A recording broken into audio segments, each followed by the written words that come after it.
There is truly a brain-numbing irony of watching YouTube reviews for a movie about the horrors of AI where the reviewer, and look, yes, I use that term very loosely here, the reviewer clearly used AI to write their script and voice their video. We are living in the loop, people! Okay, look, I was gonna start this video with the massive complaint about how good luck, have fun, don't die doesn't seem to know what reality is. But after rewatching the film, researching it, just a bit, I mean, barely even a modicum. It's a movie about a fake reality. How dare you research facts? After I sat with this film for a minute, I started to wonder. The movie itself might not know what reality is, but, well, maybe that's the point? After all, the only thing that would make our current hellscape of a reality any more absurd would be a giant centaur kitty cluster kaiju. Yeah. My name is Crumbine. I am a writer, filmmaker, and creative enthusiast. This is Emergency Creative, a place where I explore the creative choices that shape film, television, and, whatever the hell else I feel like talking about. So yes, let's talk about why Gore Verbinski decided to remake The Matrix for some reason.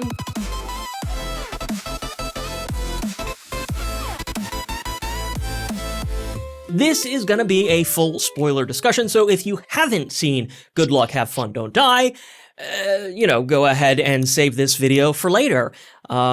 And I don't know, instead, watch my own movie about a dystopian AI that goes through the 5 stages of grief when it discovers it is about to die. There is a murder mystery, a secret subplot about a demon invasion. Oh, and the entire feature-length movie takes place through the AI chat interface. I am not joking. I made this movie, and it is free to watch right here on YouTube. Okay, locked in? Good.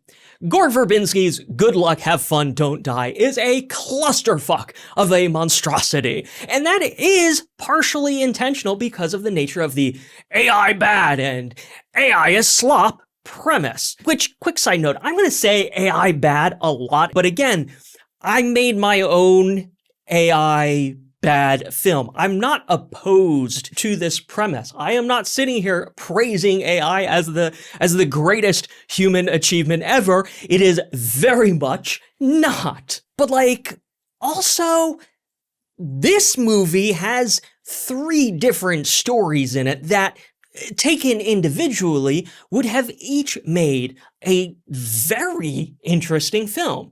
Instead, they are all mashed together into this tech-phobic smoothie, seemingly crafted for people who don't actually understand technology.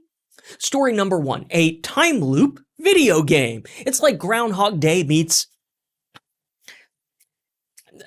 I don't know, a video game. I'm a YouTuber, Jim, not a doctor of comparative examples. Story number 2, a commentary on school shootings. But, instead of dealing with the root of the problem, guns and America's continued fetishization of guns, the sci-fi twist says, hey, let's just invent human cloning to replace the kids lost due to America's inability to enact meaningful gun control. Totally normal escalation. I sound sarcastic there, but I really do like this as a premise. That is interesting. And finally, story number 3, brain manipulation on a societal scale by way of cell phones and virtual reality.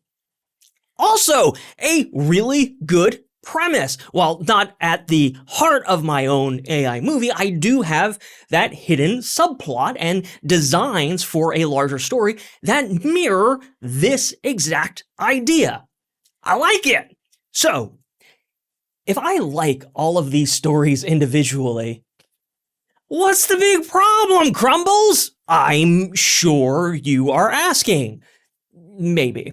And if you are not, pay attention. Stop scrolling your phone. That shit is melting your brain, kids. And we'll all be alive. Are any of you even listening to me?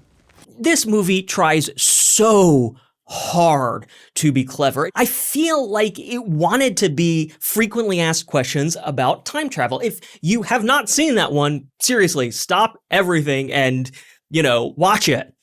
Now. Go. Do it.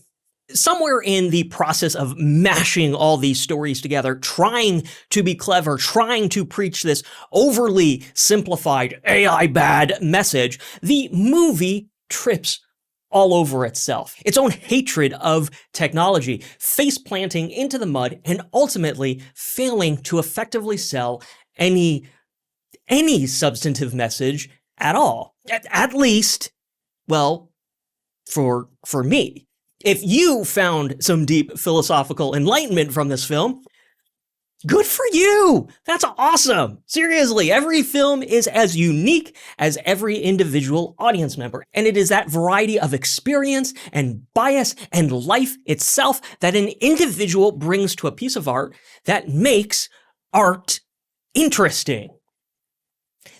That being said, let's talk about the film's logic, or, the lack of its logic. Again, I watched it twice and I am still trying to figure out what the rules of this world actually are. And what I have landed on so far is that the whole film, well, the whole film really is a simulation.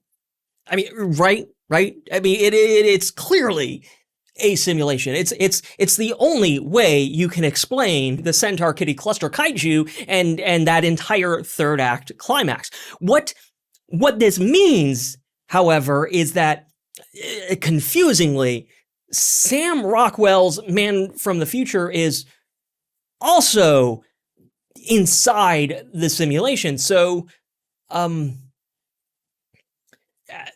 how is that supposed to work? If he's inside the simulation too, how much of his backstory is, actually real? Is the man from the future even real at all? Is there air? You don't know?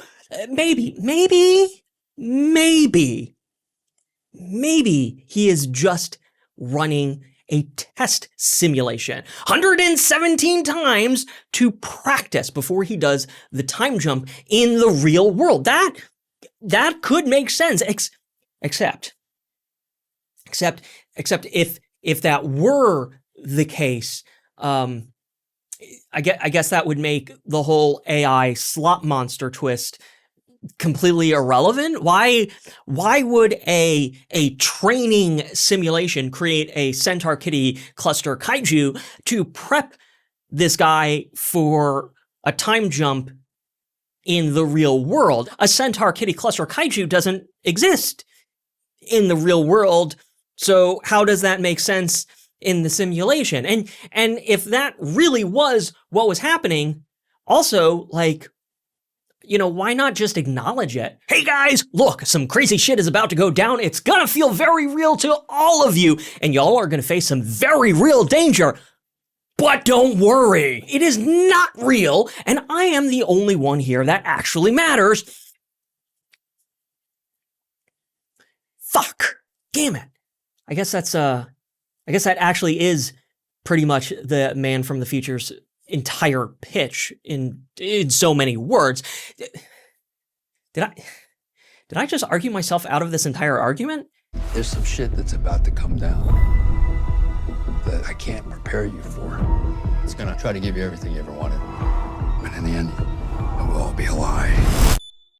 No. The idea that it is a test simulation for a real world jump, it still doesn't make any sense because of the stakes and how the AI changes reality after the climax, giving everyone that, useless happy ending. How does any of that reflect what he will actually experience when he makes the time jump in the real world?